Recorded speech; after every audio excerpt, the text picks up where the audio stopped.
Mamie, tu te souviens, je t'avais promis que le jour où tu partirais, je serais là, que je t'abandonnerais pas, que je te donnerais des nouvelles, qu'on garderait toujours cette putain de complicité qu'on pouvait avoir entre grand-mère et petite-fille. Bon, d'accord, j'ai pas trop le temps de tout te raconter ces derniers temps, alors je vais le faire maintenant. Tout d'abord, mamie, je veux que tu saches que je me souviendrai toujours de ce jour, ce fameux 3 octobre 2014. Je me souviens, il était 10 heures. Je sortais des cours quand mon portable a vibré. Une fois, 2 fois, 3 fois. C'était maman. Je l'entends encore me dire « Mamie est partie, Solène. C'est fini. » Et là, à ce moment précis, j'ai senti une violente douleur me déchirer la poitrine. Je voulais pas y croire. Je te jure, mamie, même aujourd'hui, j'arrive pas à réaliser que tu nous aies laissés.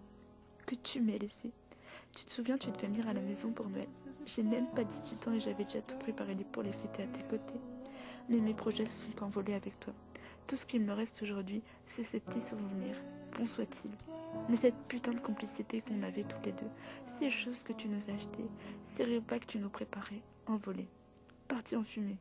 Puis il y a ceux qui font encore plus mal, comme ce jour-là à l'église, où je pouvais pas m'empêcher de pleurer. Où papa et Stéphane paraissaient encore plus des trucs non. Je me souviens du moment où on est sorti, qu'on pleurait tous dans les bras des uns et des autres. Je me souviens aussi des musiques qu'ils ont passées à ton enterrement. Je me souviens de chaque détail. Je me souviens de cette putain de douleur qui s'estompait pas. Alors j'essayais de me dire que le tombeau des morts, c'est le cœur des vivants. Tu sais, mamie, je savais bien que tu partirais un jour. Car tout le monde part d'une façon ou d'une autre.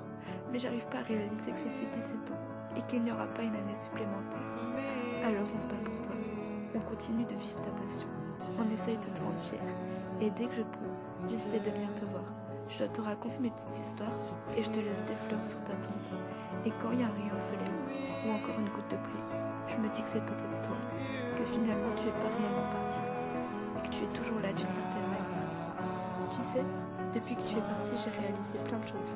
J'ai compris qu'il y a des priorités dans la vie, que les gens que tu rencontres ne sont pas forcément tes amis.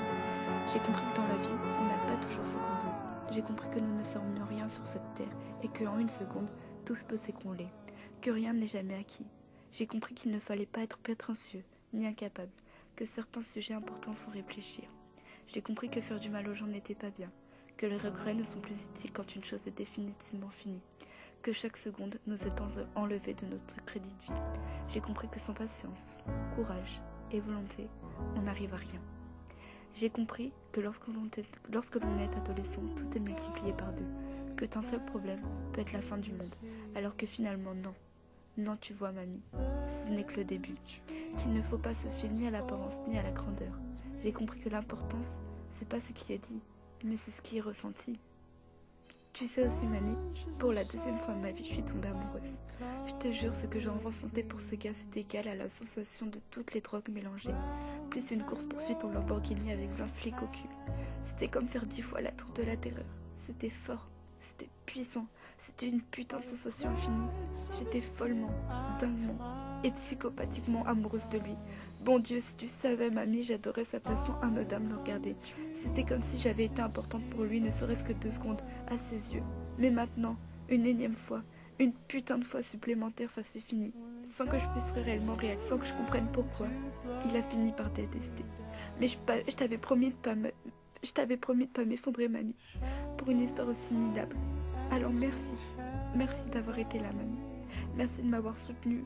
Merci d'avoir été forte pour la maladie, dis-toi. Merci de pas m'avoir lâchée. Et comme tu me disais toujours, ce qui ne tue pas rend plus fort.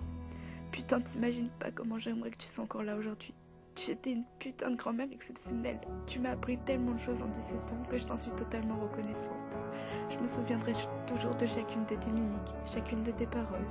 Tu étais la femme la plus patiente que j'ai connue. Et je donnerais n'importe quoi pour pouvoir te revoir une putain de dernière fois. La mort n'arrête pas l'amour, mamie. Et c'est grâce à toi que je l'ai compris.